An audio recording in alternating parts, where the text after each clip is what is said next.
2024 সালে সিজিএল এর প্রিলিমসে আসা একটি অঙ্ক, এটা রেশিও প্রপোর্শন থেকে এসেছিল, কয়েনের একটা অঙ্ক। এই টাইপের অঙ্কগুলো কিন্তু আসে কম বেশি।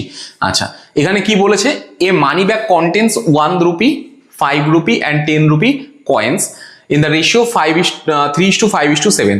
একটা মানি ব্যাগে 1 টাকার কয়েন, 5 টাকার কয়েন আর 10 টাকার কয়েন আছে, তাদের অনুপাত কি? কয়েনের সংখ্যার অনুপাত 3:5:7। এবং if the total amount in the bag is rupees 980, যদি ব্যাগের টোটাল অ্যামাউন্ট 980 টাকা হয়, then find the number of coins of 10। তাহলে 10 টাকার কয়েন কতগুলো ছিল? এই টাইপের অঙ্কগুলো কি করে করতে হয়? আচ্ছা, প্রথমে আমরা 1 রুপি এটা লিখে নেব। আচ্ছা, তারপরে রুপিজ 5, রুপিজ 10 এরকম লিখে নেব। লেখার পরে প্রথমে কি বলেছে? কয়েনের সংখ্যা দিয়েছে। আমরা কয়েনের সংখ্যা কতগুলো আছে বা ভ্যালু কতগুলো আছে সেটা দেখে নেব। কি আছে?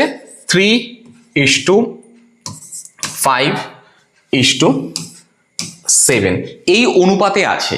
1 টাকার কয়েন আছে 3টে, 5 টাকার কয়েন আছে 5টা আর 10 টাকার কয়েন আছে 7টা, এই অনুপাতে আছে। আচ্ছা, এবার আমরা একটা কাজ করি, এটা ইউনিট ধরেও করা যায়, এক্স ধরেও করা যায়। এক্স ধরেই দেখাই। এক্স যখন রেশিও থাকে আমরা এক্স ধরে নিই। আচ্ছা, কয়েন তাহলে কতগুলো আছে? 1 টাকার কয়েন 3xটা, 5 টাকার কয়েন 5x আর 10 টাকার কয়েন আছে 7x। এবার ভ্যালু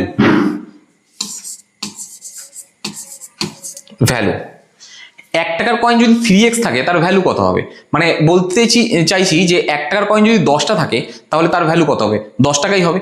তাহলে এখানে 1 টাকার কয়েন 3xটা আছে, তাহলে ভ্যালু কত হবে? ভ্যালু মানে হচ্ছে কিন্তু মূল্য 3x। আচ্ছা, 5 টাকার কয়েন যদি 5টা থাকে তাহলে ভ্যালু কত হবে? 5×5 = 25 টাকা। এখানে আছে 5xটা, তাহলে এটা হবে হচ্ছে 525x আর এটা হবে হচ্ছে 7×10=70 70x। তাহলে এটা ভ্যালু দাঁড়ালো। আচ্ছা, ভ্যালু কি কি? 3x, 25x আর হচ্ছে 70x। সবকটাকে যদি যোগ করি তাহলে যোগ করলে দাঁড়াবে হচ্ছে 25 98x। ওকে, এখানে আমার ভ্যালু বলে দিয়েছে 980 টোটাল অ্যামাউন্ট রয়েছে, তাহলে এটা সমান সমানই তো 980। তাহলে এক্স এর ভ্যালু কত? এক্স এর ভ্যালু হচ্ছে 10। এবার আমার কি বলেছে? Find the number of coins of 10। তাহলে 10 টাকার কয়েন কটা ছিল? 10 টাকার কয়েন ছিল 7xটা। 7x মানে হচ্ছে এক্স এর ভ্যালু যদি 10 হয় তাহলে 7x মানে হচ্ছে 70। অপশন নাম্বার হচ্ছে বি, এটা হচ্ছে রাইট অ্যান্সার। আচ্ছা, এরপরে দেখিনি আর কি আছে।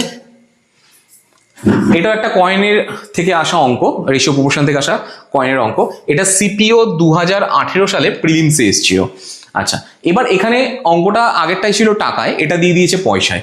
তা এই পয়সার গুলো একটু ভালো করে নোটিস করতে হবে।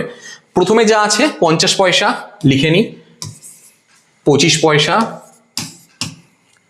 আর হচ্ছে রুপিস 1 এটা লিখে নেব। এবার কয়েন কতগুলো করে কয়েন আছে? কয়েনের রেশিও দিয়ে দিয়েছে 5:8:1। তাহলে এটা হবে 5x একবারে করে দিলাম, এটা হবে হচ্ছে 8x আর এটা হবে শুধু x। মানে 50 পয়সার কয়েন আছে 5x খানা, 25 পয়সার কয়েন আছে 8x খানা আর 1 টাকার কয়েন আছে হচ্ছে x খানা। আচ্ছা, এবার টোটাল ভ্যালু কত আছে বা মূল্য কত? ব্যাগে 55 টাকা রয়েছে। How many 25 paisa coins are there in the bag. তাহলে ব্যাগে 25 পয়সার কয়েন কতগুলো আছে? এবার ভ্যালু বের করতে হবে এদের। ভ্যালু কি করে বের করব? আচ্ছা, 5x খানা 50 পয়সা আছে। এবার আমাকে দেখতে হবে কটা 50 পয়সায় 1 টাকা হয়। দুটো 50 পয়সায় 1 টাকা হয়, তাহলে এখানে কি করব? একে 2 দিয়ে ভাগ করব, মানে 2.5x টাকা। কটা 25 পয়সার যখন হবে তাহলে কটা 25 পয়সায় 1 টাকা হয়? 4টে 25 পয়সা, তাহলে একে 4 দিয়ে ভাগ করব, 2x। আর কটা 1 টাকা 1 টাকা হয়? অবশ্যই একটা 1 টাকাতেই হবে, তাহলে এটা ভাগ করার কিছু দরকার নেই, তাহলে x। আচ্ছা, এবার ভ্যালু বেরিয়ে গেল 2.5x, 2x আর x, এদের যদি যোগ করি তাহলে হয়ে যাবে হচ্ছে 5.5x। তাহলে এটা ভ্যালু দাঁড়ালো, এটা ভ্যালু, এটা ইকুয়াল টু তো 55 বলে দিয়েছে আমাদের ভ্যালুটা। আচ্ছা, তাহলে x ইকুয়াল টু কি হবে? x ইকুয়াল টু হবে 5/5 সরি 55/5.5, তাহলে এটাকে কাটলে কত হবে 10।